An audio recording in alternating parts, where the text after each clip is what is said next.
Upozornění, tohle video obsahuje spoilery. Cus. Takže ahojky, budeme se dneska bavit o Stranger Things 9. dílu Conformity Gate, o kterém se tak moc mluví. Jde o to, že si lidi myslí, že měla být 7. až 8. první. 9. díl Stranger Things 5, což je Conformity Gate, prej, takovýhle jméno. A jde o to, že Duffer Brothers a spolu s Netflixem naplánovali tajnou epizodu, že je to pravý finále a že jsme viděli to fake.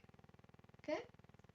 A budeme se o tom bavit, protože za mnou jakož se mnou s tím o tom chtěla bavit i moje kámoška, já jsem řekla, že tomu absolutně nevěřím. Což teď už víme, jestli to je nebo ne, ale dneska se budeme bavit, dejme tomu, že to bude zítra. Jo? Celá tahle teorie začala jako vtip, ale postupně se to na sebe začalo nabalovat, takže tomu začali lidi spíš věřit, než nevěřit. A nabalovalo se to tam proto, že nějaký lidi tomu začali actually věřit a zkoumali každý jeden díl od 1. až 8. dílu Stranger Things 5 a chtěli tam najít nějaký nesrovnalosti, nějaký věci, které tam prostě nesedějí, nebo jako glitchujou, když to tak mám říct. Ta teorie je to, že Vecna potřeboval vyhrát, takže všechny dal do vzpomínky a co se má stát v té 9. díle. Jsem se glitchala já. O tom teď mluvím. Takže Vecna to chápem, to už jsem říkala. A všichni si žijou v těch vzpomínkách ten dokonalý život a přijmou ten svůj osud a tyhle věci. A on mezi tím může změnit celý jeho svět a propojit ty dimenzi X a Hawkins dohromady. A Upside Down v podstatě. A to potřeba, aby všichni byli ve svém happy endu, kromě 2 postav. První je Elle, která umřela údajně, ale Mike si myslí, že ne. A druhá postava nemá happy ending, což je Mike, protože není s Elle. Takže jde o to, že Mike, jelikož nemá svůj happy end a není úplně šťastný, jako na 100%, tak si začne všímat různých glitchů a různých věcí, které vůbec nedávají smysl a potom má být nějaký reálný finále. Každopádně těch důkazů je hodně. První jsou, teď mluvíme o důkazu BTV. Když byl svůj proslov o tom, že je gay, tak mluvil o jeho dobrých vzpomínkách, který má a říkal, že rádi jsme se ztráceli v lese a smál se u toho, i když jakože kamo, ty se ztratil 6. listopadu v lese. Proč je to dobrá vzpomínka? No to nevadí. A další bylo, že si šli kupovat, že rádi si kupovali milkshakey u Melvalds, tak se jmenuje. Ale problém je v tom, že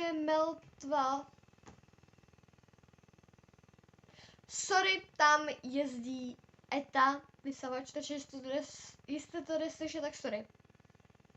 Ale problém je v tom, že ten obchod Melvalds je obchod se vším, je to jak Vietnamčík, ale někde Melvalds je milkshake místo, milkshake place.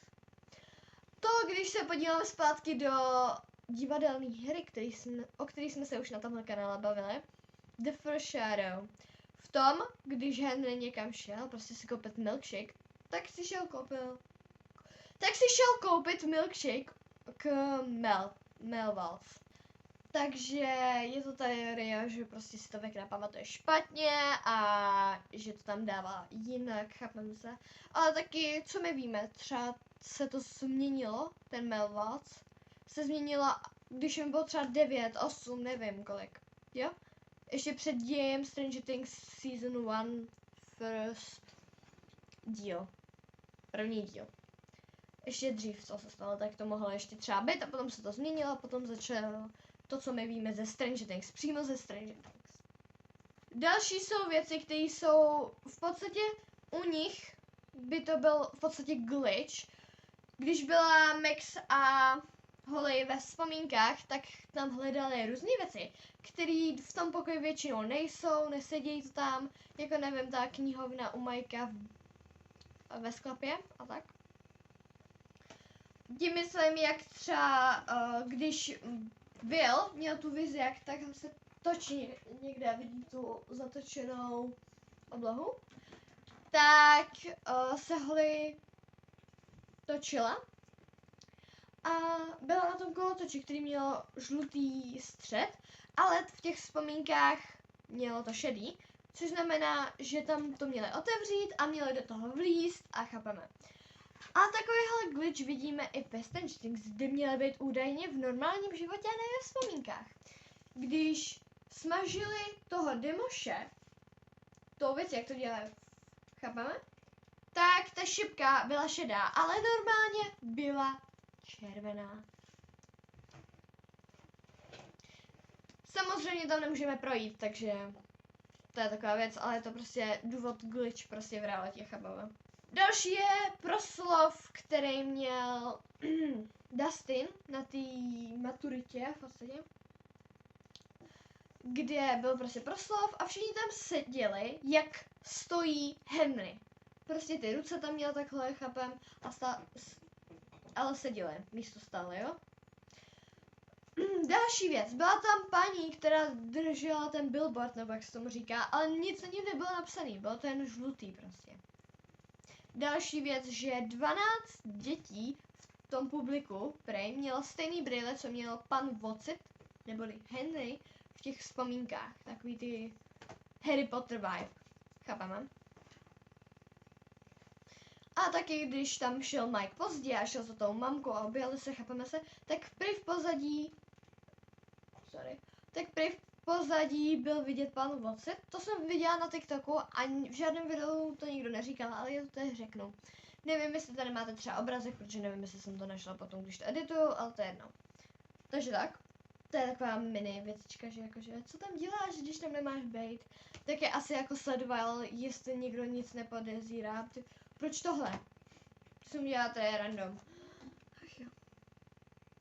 Další důkazy měl být pohledy na kameru, když Lukas někde seděl a říkal, že už nevěří na náhody. V té čekárně, myslím, kde byli v čekárně v nemocnici. A podíval se do kamery a potom ne. To samý Hopper, když byl za Mikem, protože šel na tu maturitu pozdě, podíval se do kamery a potom na něj začal mluvit. A to samý lidi, když Hopper požádal, takhle udělal, chápeme, tu choice, orku, tak se v pozadí nějaký lidi koukali na kameru místo na ně, prej. Tam jsou úplně rozmazený, takže nevím, jestli to pravda nebo není, ale jakoby možná. Další věc je, jak Steve, tento cápek, mám novou postavičku, víte? To je jedno.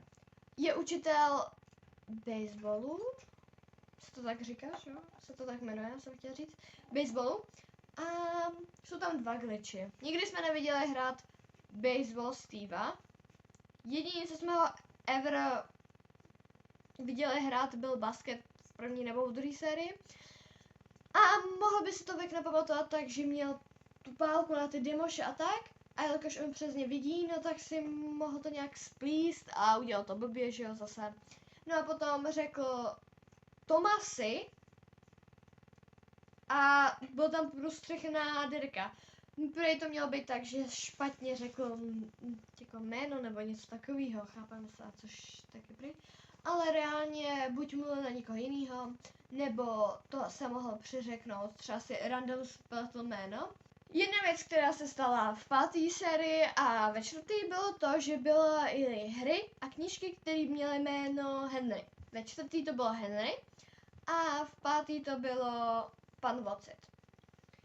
Ve 4. to bylo tak, že byl ve škole a na někoho koukal. Myslím, že ho chtěl zbalit nějaká holka, ale on už v tu dobu věděl, že je gay. A on se na něj podíval a za ním byla knížka nebo hra a tam bylo Henry. Jo? A v 5. sérii se stalo to, že jak na konci hráli D&D, tak tam bylo potom, nevím, jestli to byla knížka nebo hra, ale byl tam pan Watson. Nebo Watson prostě. Další věc je to, že na maturitě ta Karen měla jizvy po tom Demoši, jak chápeš, měla fight s Demošem, konečně něco zajímavého z tohle cápkou, která byla nezajímavá. Ale když šla do sklepa, se tomu říká, něco říct, tak byla úplně v pohodě, neměla žádný jizvy, nic. Mohl by to být taky glitch. Vek nás to blbě pamatuje a tak to tam dal. Další se do tohohle zapojil of course Netflix. To prostě musel udělat. Otevírám tu skřínku, já přestanu. A to tím, že vydával různý videa, že something's coming, nebo něco takového. Teď jsem to řekla úplně jak největší retard, sorry. A tyhle věci. A potom tam bylo jako, že vždycky to video mělo buď 1 minutu a 7 sekund a tyhle věci, nebo tam byly hodiny, kdy byla 1,7, chápeme se, 1,7 na ní ukázáno, nebo nějak tak to uděláno. A to měl být ten den, kdy v Americe mělo víc Stranger Things 9. díl, to finále, Conformity Gate, a mělo to být 1.7.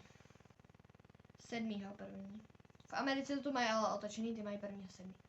Věc, kterou v nějakém podcastě, myslím, že to bylo s Jirkou Králem, tak on měl takovou teorii, že všechno tohle nebylo ani co se reálně v tom příběhu stalo, ale že Mike hrál D&D a že jim to trvalo roky a že tohle bylo jenom jeho představivost a jeho verze té hry. Protože na začátku začal s tím, že měl knížku a na konci skončil s tím, že tu knížku zavřel. Akorát, že v druhé sérii se přidal Max. Jenom taky prostě sebrali, ale ne, že by to bylo tak, že Will zmizel a tyhle věci. Ale že jenom prostě to vymyslel celý. Což já bych takovýhle smysl nechápala prostě. Na co byste to potom dělali, když to je reálně o tom, jak někdo hraje hru. Podle mě to tak není. Teď jdeme na poslední teorie a to se to myslím já. Další teorie je to, že tohle se všechno stalo, že toto praví a že prostě vychází 9. díl. Potom, že je to úplně všechno normální chyby nebo věci, které jsou tam na schvál, aby se o tom mluvilo díl a tak. Chápeme se?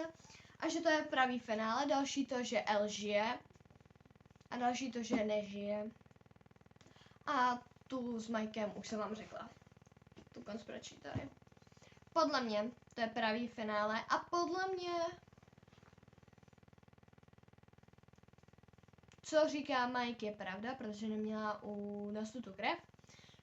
Takže podle mě všichni jsou úplně v pohodě. Tohle bylo z tohohle videa všechno. Doufám, že se vám to líbilo. Pokud jo, můžete se podívat na videa, který už jsem předtím vydala, Stranger Things, nebo na moje další video. Uvidíme se u dalšího videa nebo příštího videa, nebo na druhém kanále na videu, který bude v neděli zase. Takže se uvidíme. Pa, pa!